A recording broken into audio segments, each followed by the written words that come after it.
With a government shutdown now in its fifth week, there might finally be some hope on Capitol Hill. Just as we were going to taping, reports are coming out that the Senate will vote on two bills later this week. One is that Trump-approved plan, which would reopen the government in exchange for $5.7 billion for a border wall and a temporary DACA or Dreamers extension. The other is actually a bipartisan compromise agreed to by Senators Mitch McConnell and Chuck Schumer, which would extend full government funding through February 8th without resolving the wall dispute.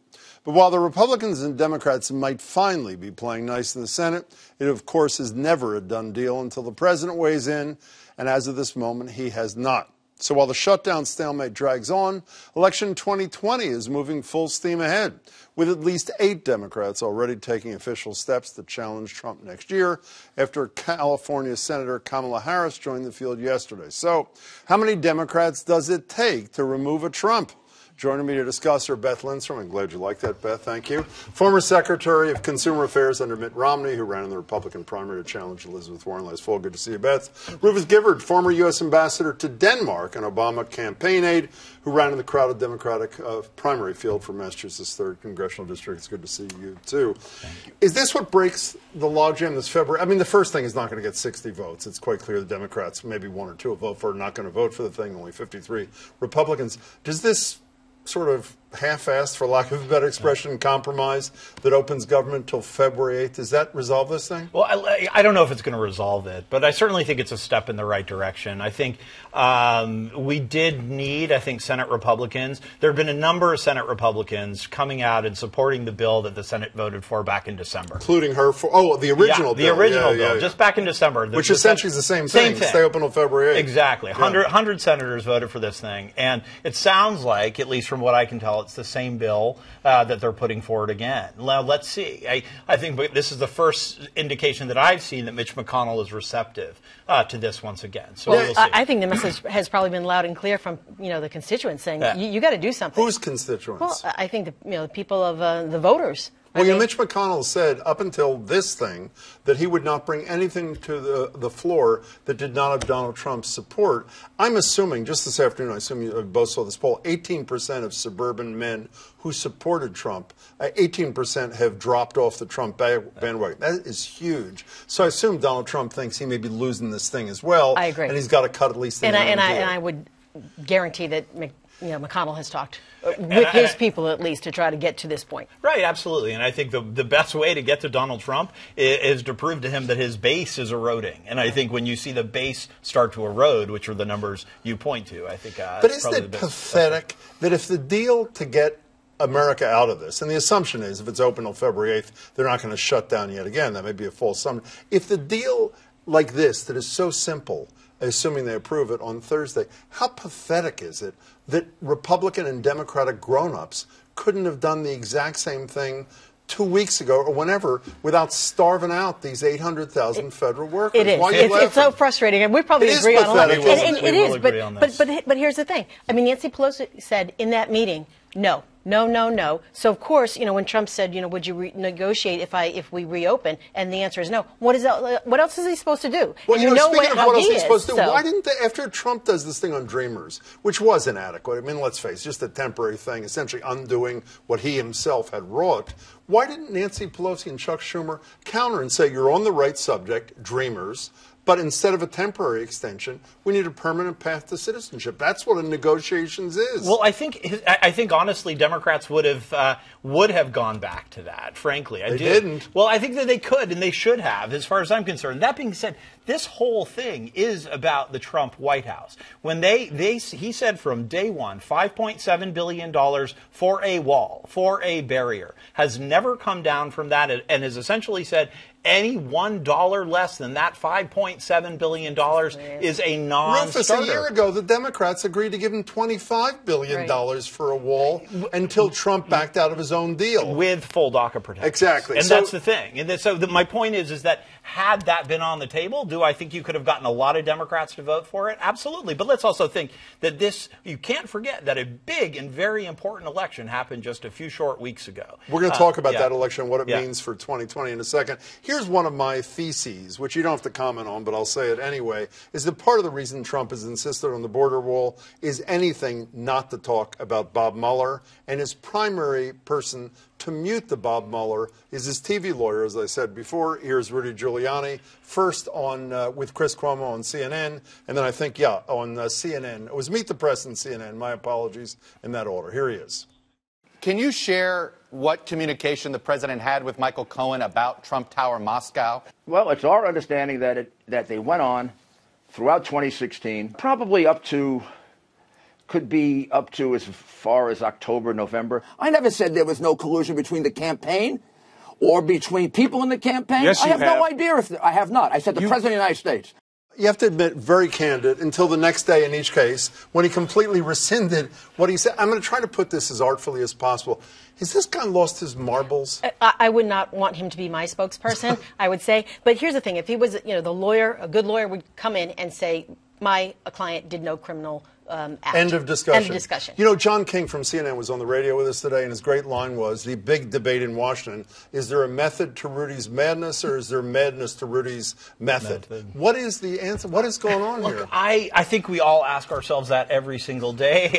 I don't get it. I just truly don't get it. I actually do not buy a big Machiavellian scheme. I do not buy it. Unfortunately, this story has changed so many times at this point. We don't know which way is up. I think that is true. Without a doubt, he's muddying the waters. But I can't imagine, and I'm not a lawyer, but I can't imagine legally that is good for your client. I just Well, I can't would assume imagine his real that's... lawyers, not the one on television, as you would suggest, they're probably not really happy about what Giuliani has been saying. Right. Can we move on to the Democratic race? You're probably the only Democrat not running, as far as I know. Stay tuned, right? There's still time. Here is a declared candidate. That would be Elizabeth Warren, speaking about a newly declared candidate, another woman, Kamala Harris. Here she is. Does she cut into the type of people who would vote for you? This is about getting out there and talking about what we believe in.